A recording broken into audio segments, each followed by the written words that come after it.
Like many other psychiatric illnesses, schizophrenia is often misunderstood because it can look different depending on how extreme the symptoms are and how they manifest in a particular individual. So it can go from the extreme of people who are very disorganized and barely able to take care of themselves. Often we see people who are on the street and who are very dirty and who seem like they're chronically ill. But it can also go to the other extreme of people who are quite high functioning but manage to be successful in particular ways and areas despite having what can be very distressing and disruptive symptoms. So the basic symptoms of schizophrenia can be grouped into two areas, what are called positive symptoms and negative symptoms.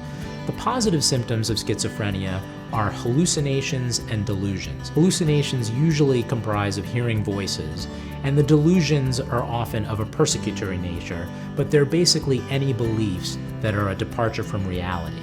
And those are the positive symptoms of schizophrenia, and the ones that are usually most noticeable.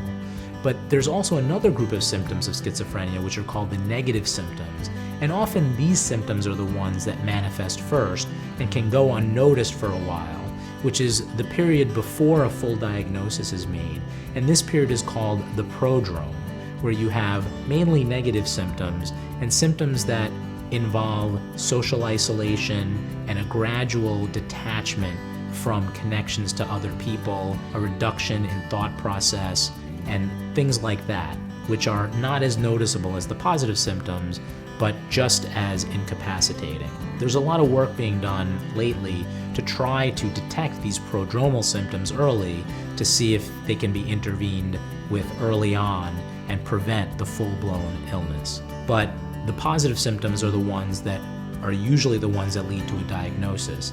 And the peak times for manifestation of these symptoms are late teens and early 20s, and then again later on in the mid-30s. And these are the peak times that the symptoms can manifest and the diagnoses are often made.